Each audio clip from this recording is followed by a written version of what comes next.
People often say success is born from ambition, but for us, it was born from love. I still remember the day Richard and I stood on that empty plot of land in downtown Boston back in 1983. The wind was sharp, the air smelled of wet concrete, and we had nothing. No investors, no reputation, just a dream, and the promise that we'd build something that would outlast us both. Richard squeezed my hand and said, "Maggie, one day, people will look at this city and see our name on its skyline." And he was right. That's how Blackstone Builders, Inc. was born.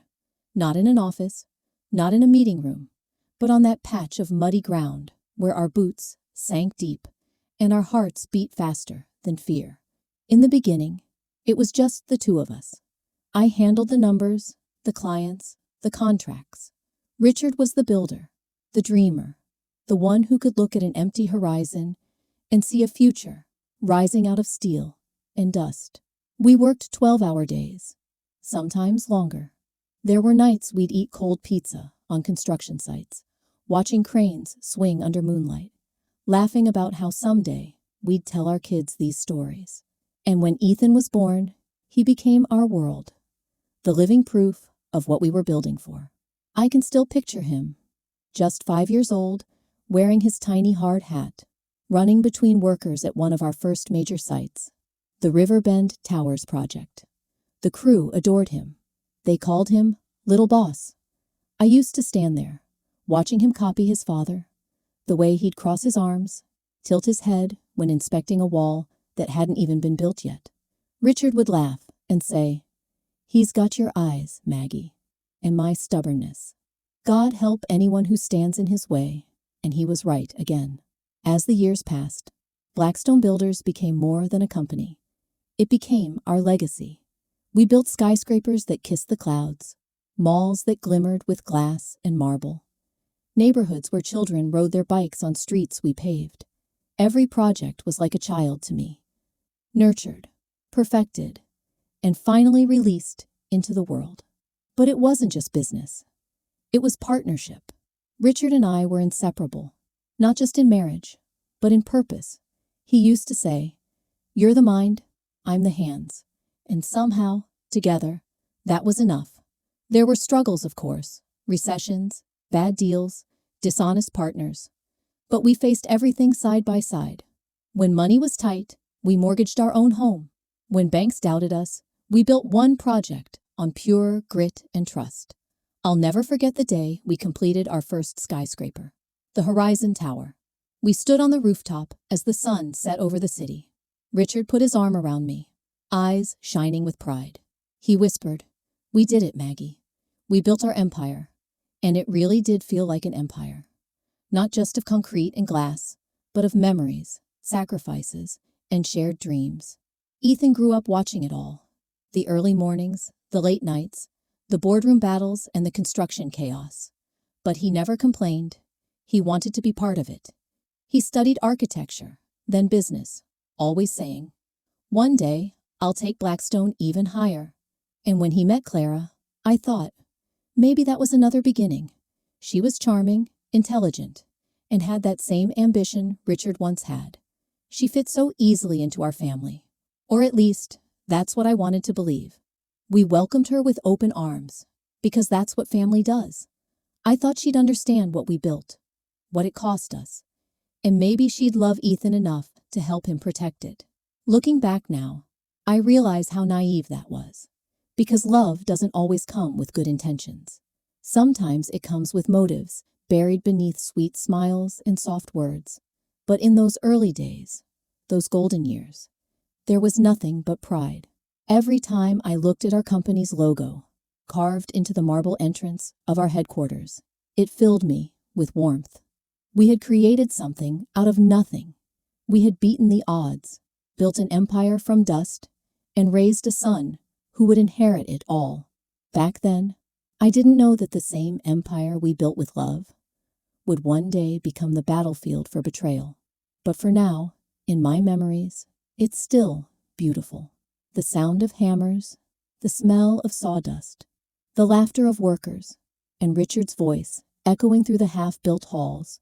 "Maggie, come look at this view." That was the beginning. Our empire wasn't just made of steel and stone. It was made of us, of every heartbeat, every dream, every sacrifice. And I never imagined that one day it would all be stained with blood. It was raining that night, the kind of rain that feels alive, like it's trying to warn you. The sky was a bruised gray, thunder grumbling low over Seattle's skyline, and I remember standing by the window of our study, waiting for Richard to come home. He had gone to oversee the final inspection of our latest project, the Haven Towers, a luxury residential building that was supposed to mark a new chapter for Blackstone builders. He had kissed my forehead before leaving and said, "I'll be back before the storm hits, Maggie. Keep the coffee warm." But the storm came, and Richard didn't. Hours passed. The city outside blurred through the downpour, car lights smearing across the streets like ghostly trails. I called him. Once, twice, 10 times. No answer. By 10 p.m., unease had turned into dread. When the phone finally rang, my heart leapt until I heard the voice. "Mrs. Blackstone," said a calm, official tone. "There's been an accident." I froze. I could barely breathe. The man continued, saying words that shattered the world I knew. "Your husband's vehicle lost control on the bridge near Lakeview. Emergency responders arrived too late. I'm sorry." The cup slipped from my hand. Coffee splattered across the marble floor. A dark, ugly stain spreading like a wound that would never heal. The next morning, the news called it a tragic accident. Business magnate Richard Blackstone dies in car crash. They said the rain made the roads slick, that the brakes failed, that fate had been cruel. The police report was neat, sterile, and heartbreakingly final. But something inside me refused to believe it. Richard wasn't reckless. He was cautious, almost to a fault. He inspected his car weekly, checked every tire, every belt. He didn't just die in a crash. Not him. Still, grief is strange. It dulls your instincts, clouds your logic. So, I tried to listen when people told me to rest, to accept, to let go. But each time someone said accident, my heart whispered murder. Then came Clara. She arrived at the funeral draped in black silk, her hair pulled back perfectly, not a tear smudging her mascara. She was calm, too calm. She hugged me, pressing my head gently against her shoulder, and whispered, "We'll take care of everything, Mom. Ethan and I will keep the company going." For him, her voice was honey, smooth, comforting, dangerous. In the days that followed, she became a shadow that never left my side. She answered calls before I could, handled papers I hadn't signed, made arrangements I hadn't approved. Everyone praised her. What a strong woman. How devoted. How helpful. But when I looked at her, something flickered behind those green eyes. Something sharp. Something hungry. One evening, as I sat in Richard's study, the house silent except for the ticking clock, I caught her watching me from the doorway. Her lips curved into a small smile. Not of kindness, of victory. It chilled me. Weeks later, while reviewing the insurance and company paperwork, I found it, a detail most wouldn't notice. The car Richard had been driving that night had been serviced just 2 days before the crash, at a private garage. Not our usual mechanic. The signature on the request form wasn't his. It was Clara's. A cold wave swept through me. I felt my hands tremble as I traced her handwriting. Neat, elegant, confident. I didn't understand yet why, but I understood who. Clara had planned this. The brakes didn't just fail. They were made to fail. I started watching her more closely. Her phone calls, her late-night whispers to the house staff, her trips to the garage under the pretense of handling company vehicles. She thought I was lost in grief, blind with sorrow. But I was watching, always watching. And then one night, I overheard her. I had gone downstairs for water and froze when I heard her voice from the kitchen. Low, sharp, almost impatient. "No, we're done. The payment's cleared," she whispered. I said, "Make it look like an accident," and you did. "Don't call this number again." My breath caught. I stepped back, my heart thundering. The glass slipped from my hand and shattered. Clara's head whipped toward the sound. "Mom," she said, her tone instantly sweet again. "Did I wake you?" She smiled. I forced one in return. "Just couldn't sleep," I said softly. And for the first time, I saw her for what she truly was. A serpent wrapped in silk, venom hidden beneath charm. That night, as I lay awake staring at the ceiling, grief turned to rage. A cold, focused rage. She had killed my husband, the man I loved, the father of her husband, and she sat under my roof, playing the grieving daughter-in-law, while her hands were soaked in his blood. But she had made one mistake. She thought she'd married into a family of builders, not fighters.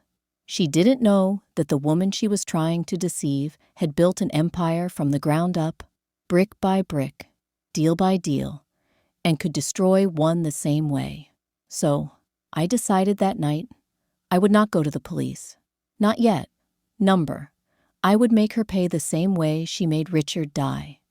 Slowly, quietly, believing she'd already won. Because revenge, when it's built right, isn't loud. It's silent, precise, and when it hits, it leaves nothing standing. That was the night Margaret Blackstone, the grieving widow, died too. And in her place, someone else was born. Someone colder, smarter, impatient enough to wait for the perfect moment to strike.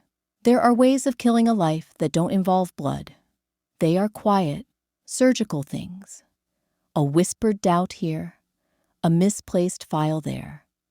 The slow erosion of reputation until the person who once sat at the center of everything is made to look like a frail, confused relic.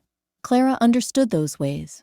She was patient and precise, and she believed that if she could erase my mind from the picture, she could erase my rights to the life Richard and I had built.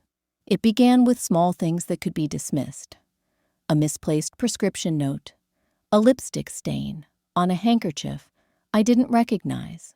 At first, I blamed the chaos of grief, the blunting of attention that comes after a loved one dies. We all make mistakes when our hearts are raw. But the mistakes continued, and they were too tidy to be accidents. Clara worked like a woman with a map. She cultivated favor with people who already moved in the edges of our life. The housekeeper who'd been here 15 years, the driver who'd ferried Richard to job sites, the gardener who pruned my roses every Tuesday. She praised them in private, then rewarded them in ways that made promises feel real. Extra cash slipped in envelopes, a promise of promotion, a new contract for a sister or cousin. They were small tokens, easy to give and cheaper than authenticity. They took them because they needed them. They needed the security she dangled in front of them. I know now, and it hurts still to say it, that some of them did it out of fear. Others did it out of greed. Human beings are complicated like that. Pressure and promise alike will turn them into accomplices. The house that had once been a place of routine comfort became an ecosystem poisoned by whispered lies. The whispers were insidious. "Have you noticed Mom's memory?" one of them would say casually in the kitchen. "She's forgetting appointments," another would confide, as if in concern. They laughed about it sometimes, as if the worry was a shared joke. Clara always appeared nearby when the topic came up, looking concerned, offering to take over a bill here or sign a form there. She suggested kindly that perhaps I should see a doctor. a specialist, someone who could help. It was a slow coup, staged in the quiet hours when I was most vulnerable. I would be in the study, reading contracts, when the housekeeper would gently tell me I'd left the oven on. I'd call the bank and discover a check had been filed late. A delivery would come a day after it was supposed to. The pattern was a drip, drip, drip. Nothing dramatic enough to point to sabotage, but together they painted the image Clara wanted, a woman losing her grip. Ethan noticed it too, and my heart broke more at that than anything. He would come home from work with that look on his face, the one people wear when they're trying to reconcile the person they love with a version they're told to fear. "Maybe you should rest more, Mom," he said once, his voice a mix of love and the uneasy caution of someone being told the truth secondhand. He was trying to be kind. He was trying to believe the story that suited him least, that his mother, Margaret Blackstone, was somehow failing. Clara's strategy had a second, crueler layer. It was not enough to convince us that I was forgetful. She needed witnesses, documents, and the official stamp of a professional. She arranged for routine checkups with a doctor she suggested, a pleasant man who asked gentle questions and made notes in an official-looking folder.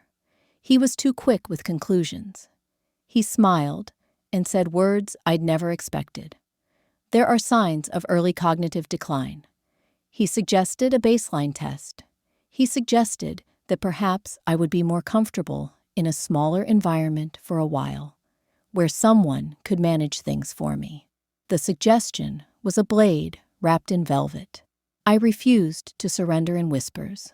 I sat in his office and read his notes as if they were a foreign language. Some phrases were there because they should have been: fatigue, grief, reaction.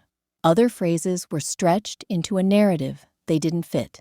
I asked for records, copies, the exact criteria used. The man blushed and said the tests were subjective, that my family's concern mattered. It was enough for Clara. It was enough to lay a legal foundation for what she wanted: the power to declare me incompetent, to shepherd my affairs into her hands. She had not stopped at bribing the staff or co-opting medical opinions. She filed small motions with the bank claiming concerns about my handling of the company's accounts. She approached the board, carefully using her new position beside Ethan to spin a narrative of inevitability. "We need to modernize," she would say, "and ensure the company is in capable hands." She cast herself as the guardian of the legacy, the reasonable steward of Richard's work. She looked like the daughter who would step forward when tragedy struck, and, in the quiet of our home, where I used to be the one with the last word, they began to speak as if I were already gone. They called meetings without me. They made budget decisions, accepted bids, and spoke of restructuring the family holdings as if I were only a sentimental footnote. They were careful, so very careful, to make every move appear practical, necessary, the natural progression of a grieving company finding its feet. Worst of all was how normal it all seemed to everyone else. People who'd known us for years nodded and said, "Of course, the stress must be immense. Let her take some time for herself." No one asked in enough detail. No one asked the hard questions. Betrayal has the uncanny ability to teach you patience. It teaches you to watch very closely and to listen for the small, telltale sounds. The clink of an envelope in a pocket, the way a smile tenses at a corner of the mouth. I started to keep my own ledger again, copying receipts, making note of phone calls, and quietly meeting those who still loved the family enough to tell me the truth. Marcus, Richard's old friend, brought me recordings from people who had been approached by Clara's men. David, our lawyer, quietly rewrote trusts, and placed temporary holds. We were operating like surgeons now, precise, deliberate, and hidden. There were nights when the house was unbearably quiet, and the isolation felt like a physical weight. I'd stand in the kitchen and remember the days when we'd built something together, and think, with a sinking that never quite leaves you, how a single person's ambition could unravel the thing you loved most. I felt an ache that was physical, a grief for what had been, and a slow, hot burn for what had been taken. Clara wanted to send me away, to a place where she could sign papers without my voice interrupting, where she could build her kingdom on the bones of what my husband and I had forged. Her endgame was brutal in its simplicity. Make me appear incompetent, have me declared unable to manage my affairs, and then step in as the sensible steward who would protect the company and the family fortune. I did not want to believe that my son would be the unwitting instrument of such treachery. But grief blurs judgment, and love can be replaced, in time, by the belief that a stranger knows better. Clara's triumph would have been complete if I had allowed it to proceed in silence. So I chose to do the opposite of what they expected. I would not be the frail woman they whispered about. I would be patient, watchful, and methodical. I would gather what they thought had been lost: proof, loyalty, testimony. And I would build a case that could withstand law and time. If they wanted to push me toward a nursing home, I would push back with the weight of every record, every witness, every ledger, and every honest worker who still believed in our name. You learn in business that foundations matter. Clara had tried to loosen mine. She had underestimated that a foundation built from a life of work and trust does not collapse because someone whispers over tea. It takes more than lies to bury what is true. So I waited, I watched, I collected, and with every small kindness she performed for the world, I filed another piece of paper that would one day become a rope, not to hang her, but to bind her to the truth. I never imagined the truth could arrive, like a whisper in a quiet hallway. I had grown used to the tension, the subtle manipulations, the little betrayals hidden in plain sight. Yet, that day, it was ordinary, the kind of afternoon when the sun streams through the blinds and the house feels empty. Everything changed. I was walking past the study when I heard it. Clara's voice, low, sharp, deliberate. She was speaking with David, the family lawyer. I froze. Every instinct screamed at me to leave, to retreat. But something, a spark of intuition, of lingering unease, told me to listen. "No one will question these signatures," Clara said. "Everything looks perfect. Margaret won't notice until it's too late. Once the trusts are signed, the company is mine. And Richard's accounts, already redirected, just as we planned." My heart stopped. The world around me constricted, like the air had been sucked out of the room. My mind raced. The signatures, the documents, all the things I had doubted. The supposed mistakes, the misplaced papers, the claims about my memory. They weren't mistakes at all. They were deliberate forgeries. And worse, my husband. I clutched the edge of the doorway, trembling. "No," I whispered to myself.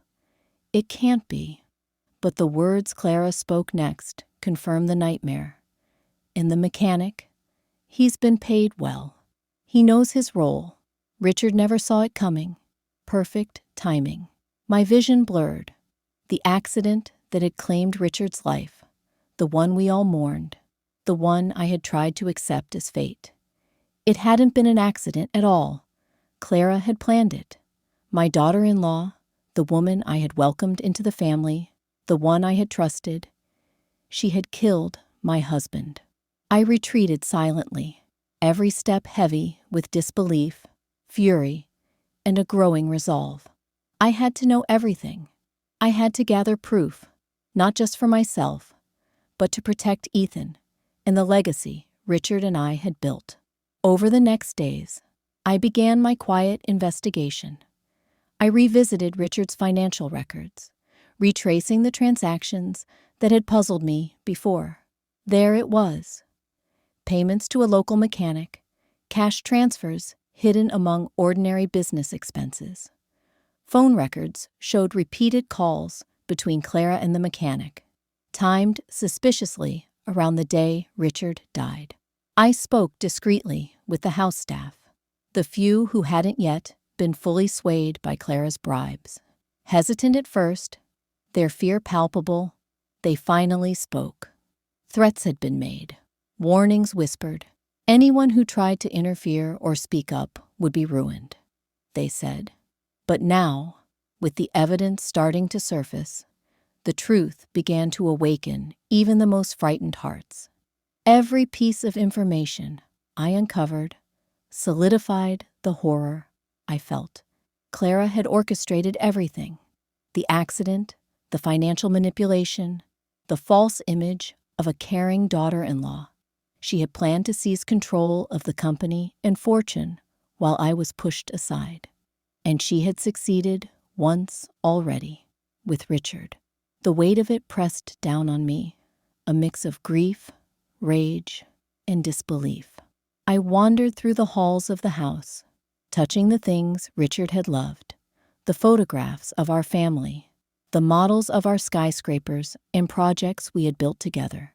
He had trusted me to protect him, and I had failed to see the threat that had been standing right beside me. But failure, I realized, is only the beginning of action. Now that I knew the truth, I had no choice but to act. Clara had underestimated me, my patience, my determination, and my capacity for justice. I would uncover every lie, every forged signature, every threat she had made, and I would reclaim everything Richard and I had built. I felt a cold clarity settle over me. Anger, yes, but also focus. The mask had slipped. The betrayer had revealed herself in her own words. And from that moment, there was no turning back. I would not be a passive witness to my husband's murder or the destruction of our family. I would be the storm that tore through Clara's lies, exposing every secret she had tried to hide. And when the time came, justice, slow, deliberate, and inevitable, would be mine to deliver. The revelation had come quietly, but its impact was thunderous. I had seen the truth. I had felt the betrayal in the marrow of my bones, and now I was ready to fight, not just for the company, not just for Ethan, but for Richard, and for the life we had built together. Clara had made one fatal mistake. She had underestimated the woman she tried to destroy. I, Margaret Blackstone, would make sure she paid, and she would never see it coming. They thought they had made me small. That was Clara's greatest miscalculation. She had built her plan on the illusion that grief would soften me into a harmless shape, an old woman who misplaced her keys and forgot the names of contractors, a faded presence to be pushed aside. So I played the part, because sometimes the only way to see a snake is to let it move and watch where its head goes. I wore my mourning like a costume. I let my hands tremble when I signed papers in public. I let them see me pause before I spoke, as if words were heavy and memory thin. I smiled too much at Clara during dinners, letting the smile be the only weapon she suspected I still carried. I let her think the house, the company, the legacy, everything Richard and I had made, was now hers for the taking. Inside, nothing was smaller. Inside, a storm was growing.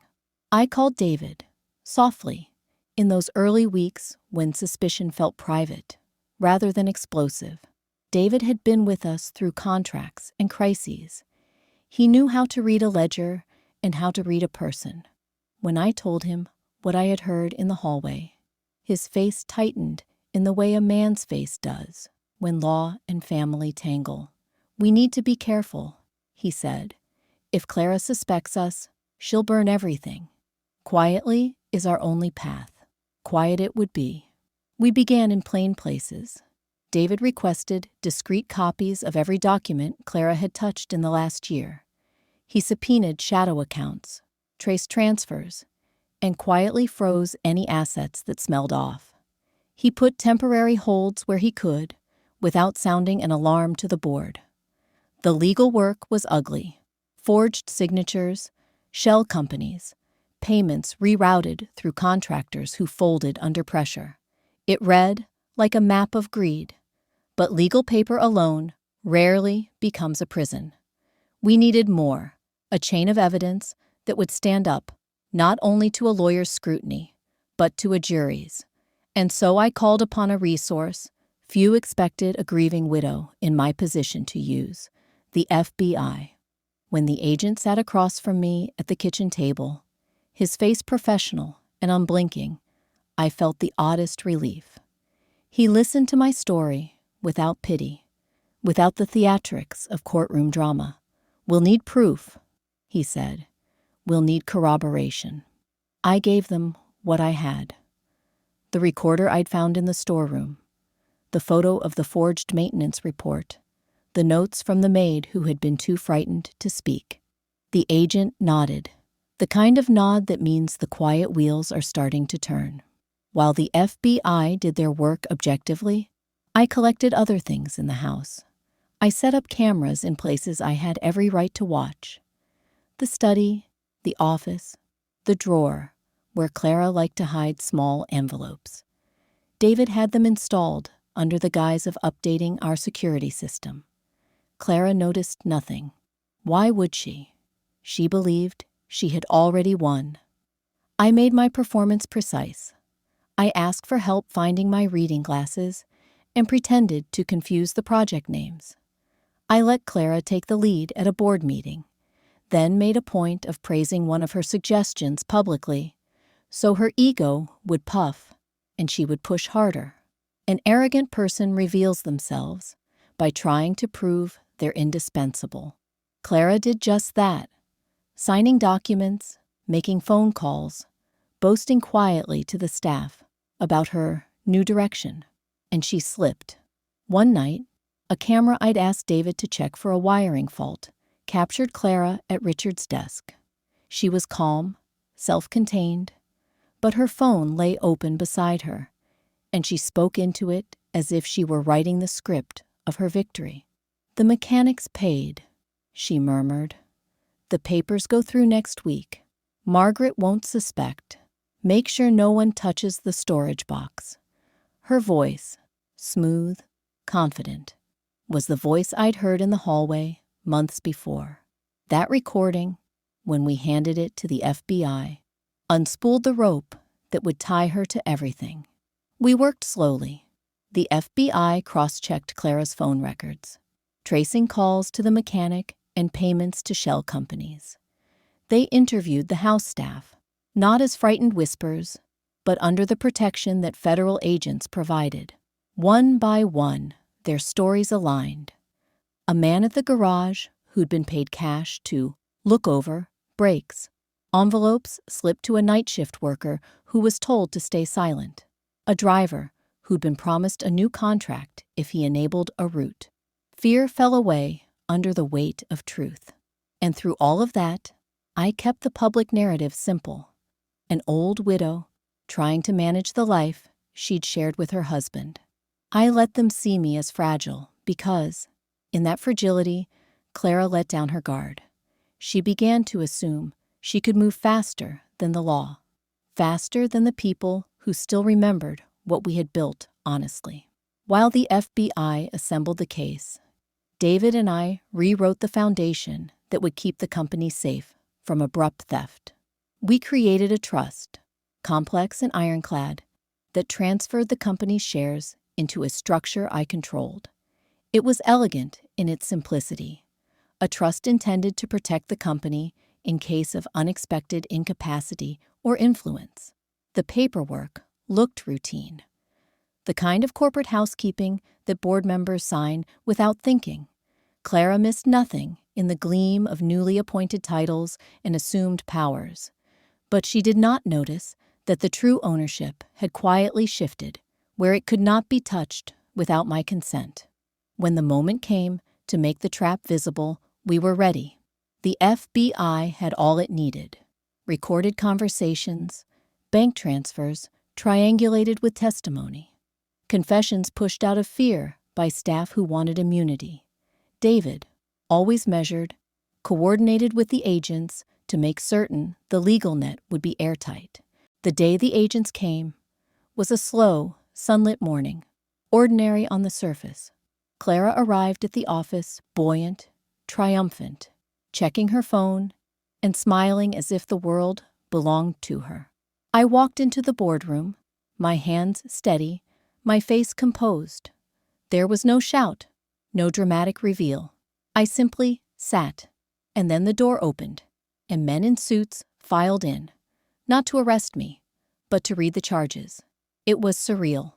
She looked around, confused, then horrified, as the recordings and the documents were laid out like the scaffolding of her undoing.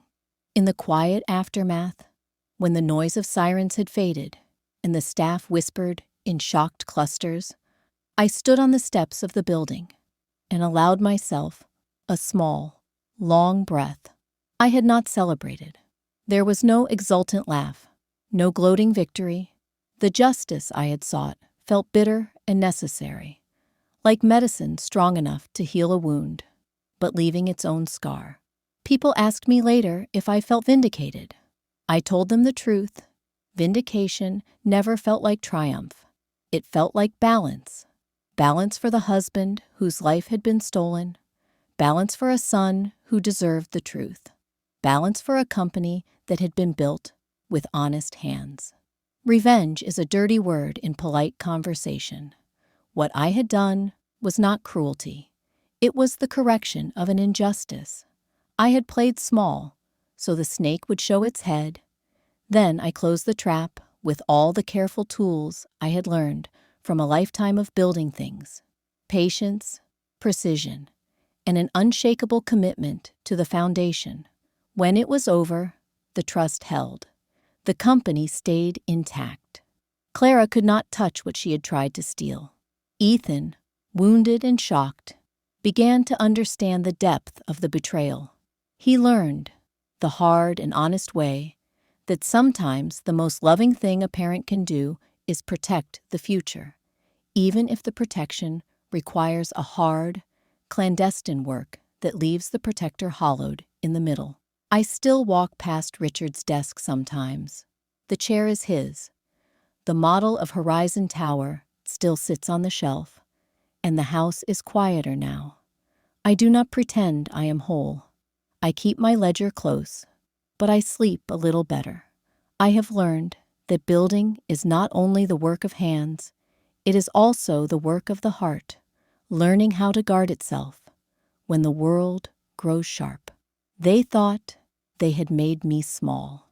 In the end, I made sure nothing could be stolen from the dreams we had poured into concrete and glass. I knew the only way to finish this was to make her believe she had already won. Clara, with her sharp smile and sharper ambition, needed to feel untouchable. She had to believe she was about to inherit everything, that the empire Richard and I had built was hers for the taking. So I sent the invitation. Family dinner, I called it.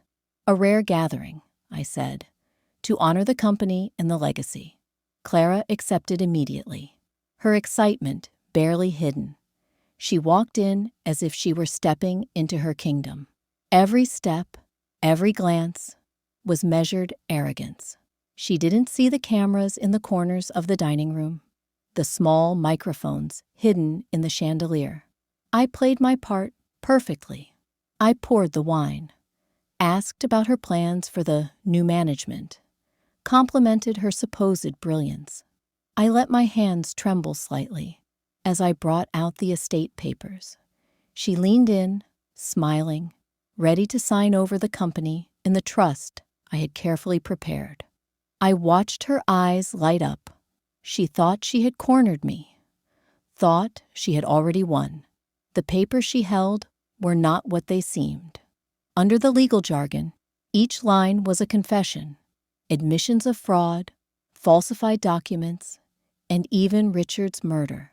Every word she spoke aloud, thinking she was simply formalizing her gain, was being recorded. Every signature, every casual acknowledgement of her crimes was caught on hidden cameras I had installed weeks earlier. I poured her another glass of wine, smiled, and nodded as if nothing were happening. She leaned back in her chair, confident, unaware that the moment of her freedom was slipping through her fingers like sand. Then, on my signal, the doors opened. Men in dark suits stepped into the room, badges gleaming. The FBI had been waiting outside, watching her every move. Clara's eyes went wide. Her smile faltered. Confusion turned to panic. "You're under arrest," an agent said, calm but firm, "for fraud, conspiracy, and the murder of Richard Blackstone." The room felt like it had stopped spinning. Clara dropped the papers, her hands shaking, realizing that every word she had uttered, every signature she had scrawled, was now evidence against her. Her empire crumbled in seconds. I didn't gloat. I didn't need to. I only let her see that her arrogance had been her downfall. The daughter-in-law who thought she could destroy a family, steal a legacy, and murder without consequence. She had been outplayed, outsmarted, and finally trapped. As the agents led her away, I felt a quiet relief, a weight lifting off my chest. Justice had been served, not through violence, not through anger, but through patience, precision, and the unshakable determination of someone who refused to let betrayal win. The empire remained intact. My family's legacy was safe, and for the first time in years, I allowed myself to breathe. The trap had worked perfectly, and Clara had walked right into it. Title: The Downfall, narrated by Margaret in her own voice. Reflective, filled with a mix of relief, sorrow, and vindication. It was over. Clara's arrogance had finally caught up with her. The moment she was led away in handcuffs, I felt a mixture of relief and sorrow. Relief that justice had finally been served, and sorrow for the family she had tried to destroy. For Ethan, for the staff who had been caught in her web of lies, and even for the daughter-in-law who had once been welcomed into our home. The police had gathered everyone involved. One by one, the staff who had been bribed or threatened began to speak the truth. Their fear had kept them silent for so long, but with Clara exposed, their conscience could no longer bear the weight. Each confession painted a clearer picture of her treachery. The lies, the forged documents, the threats, the meticulous planning of my husband's death. Ethan watched silently as the story unfolded before him, his hands clenching and unclenching. He had been too young to understand the full picture when Clara first married into our family. He had trusted her, loved her as a mother might, even though she was not his mother. And now, seeing the evidence, hearing the confessions, the horror in his eyes was unmistakable. He turned to me, voice trembling. "Mom, all this time, you knew?" I nodded, letting the moment linger. "Yes, Ethan, I knew, and I waited. I waited until we had every piece of proof, until the trap was perfect. I couldn't risk it any other way."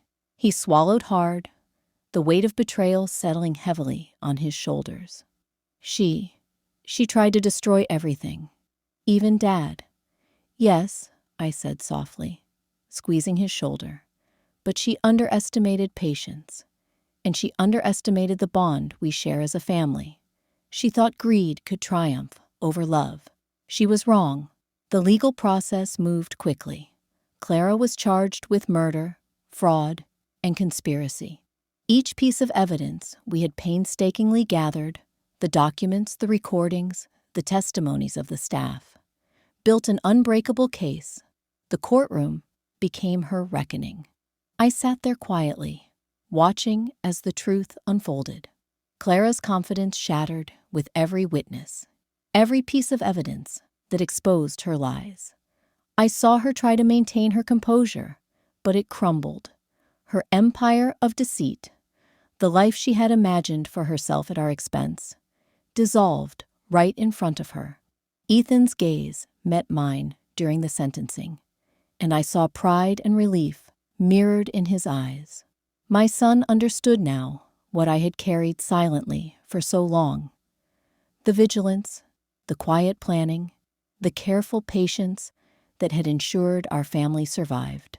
As Clara was led away for sentencing, the weight of the past years finally lifted. Justice had been served. Our family's legacy remained intact. The betrayal had been met with strategy, courage, and the unshakable truth. I took a deep breath, feeling the first real sense of peace in decades. The empire we had built, with love, sweat, and vision, was safe once more. And for Ethan, for me, and for every truth that had been buried under lies, the downfall of Clara marked the triumph of loyalty, patience, and justice. The storm had passed. The shadows that had haunted our home were gone. And though the scars of betrayal remained, the family, the legacy, and the love we shared had endured. Clara's downfall was complete, and our story could finally continue, free of fear, free of deceit, and free of her shadow. I stood alone in Richard's office, the quiet hum of the city outside, barely reaching the walls that had once witnessed our dreams take shape. The Blackstone Builders Inc. logo gleamed behind me, a testament to decades of hard work, sacrifice, and vision. The life Richard and I had built together. I let my eyes drift to his portrait, framed neatly on the mahogany desk. I whispered, my voice barely more than a breath. She took your life, Richard, but she could never take what we built.